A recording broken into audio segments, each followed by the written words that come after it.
నీకు అమ్మ ఉంది, మేమిద్దరం నీకు కొడుకులమే కదా, మరి మమ్మల్ని వదిలేసి ఆమెను ఎలా చేసుకున్నావు నాన్న?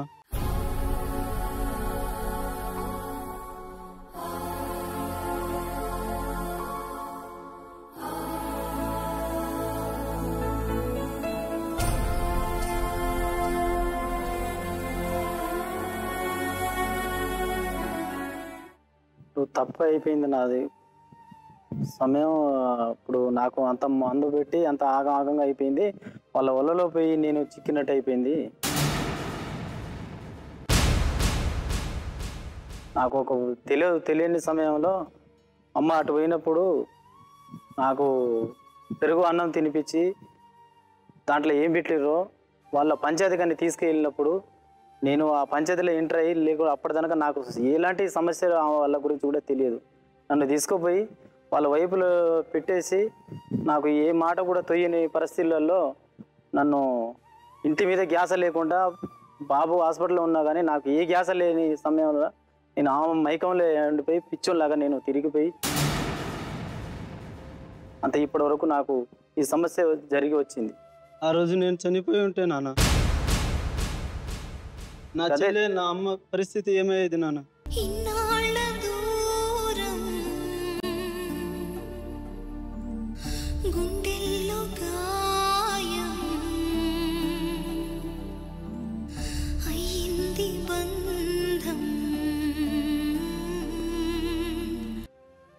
అదే బాధతోటి నేను ఆలోచించినావు, ఆమెతో వెళ్ళిపోయినావు, కానీ మా మా మా బాధల గురించి ఆలోచించలేదా?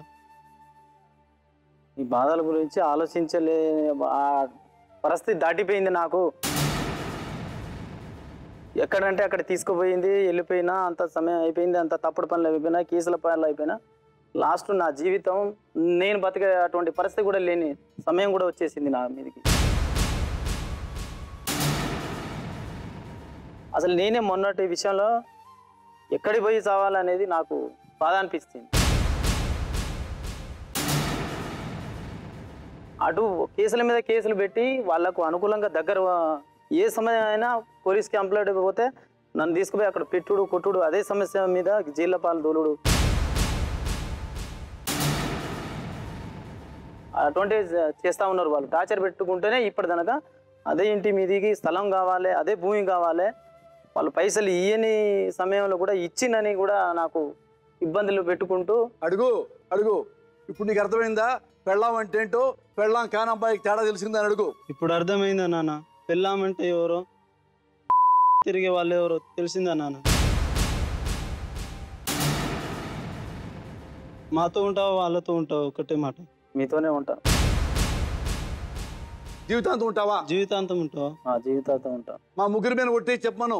మా ముగ్గురు పైన ప్రమాణం చేసి చెప్పు నాన్న. వద్దు మనకు. ఆగు నువ్వు, కూర్చో. ఆగు నువ్వు, ప్రమాణం చేసి చెప్పు. దగ్గర వచ్చి చెప్పు. ఇక్కడ నుంచో. ఆగు చెప్పు. ముగ్గురికి చూడు. మీ ముగ్గురు మీద ప్రమాణం చేస్తున్నాను చెప్పు. మీరు ముగ్గురు మీద ప్రమాణం చేసి దండం పెట్టి చెప్పు. ముగ్గురు మీద ప్రమాణం చేసి చెప్తాను. ఇంకెప్పుడు తప్పు చేయను. తప్పు చేయను. జీవితాంతం మీతో ఉంటాను. జీవితాంతం మీతో ఉంటాను. మీ మీద ప్రమాణ సాక్షి. మీ మీద ప్రమాణ సాక్షితో. నేను మాట తప్పితే వేరే అమ్మాయి దగ్గరికి వెళ్తే, వేరే అమ్మాయి దగ్గర వెళ్తే నేను మనిషినే కాదు నిజాయితీగా ఉంటా. నువ్వు ఇంకేమన్నా చెప్పాలా? ఇంకేమన్నా అబద్ధం చెప్పాలనుకుంటే చెప్పేయి. నేను చూడాలనుకుంటున్నాను నన్ను మోసం చేయడానికి నువ్వు ఎంత నీచానికి దిగజారగలవు అని. ఎందుకు ఆలియా, ఎందుకు నువ్వు ఇలా చేసావు? నీకు తెలుసు కదా నానమ్మ తర్వాత నీ ఒక్కదానిని కదా నేను పూర్తిగా నమ్మేది. ఏమన్నావు నువ్వు? ఈ మధ్య అన్నిటినీ మర్చిపోతున్నావా? అది చాలు.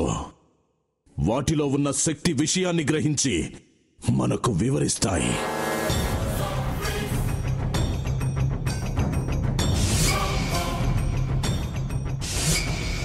ఎవరు ఆ దండ విప్పొద్దు, గది తలుపులు తెరవద్దు.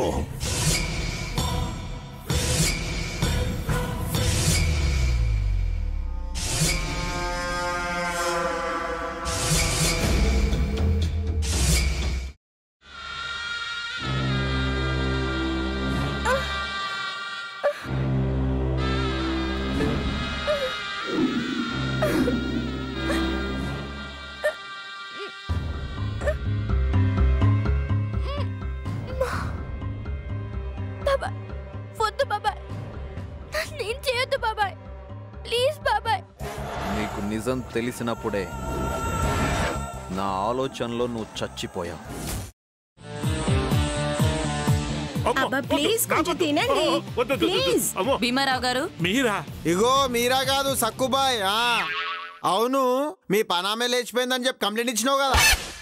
రేయ్, ఆయన కంప్లైంట్ ఇచ్చింది లేచిపోయిందని కాదు, కనిపించడం లేదు అని. అట్లానా? సరే మేడం. ఇడియట్. ఆ వంట మనిషి పేరేంటన్నారు? రత్తాలు మేడం. ఏం పెద్ద మంచి, నీ వంట మంచిని కూడా మేడం అని పిలుస్తావా? రేయ్ హాఫ్ బ్రెయిన్,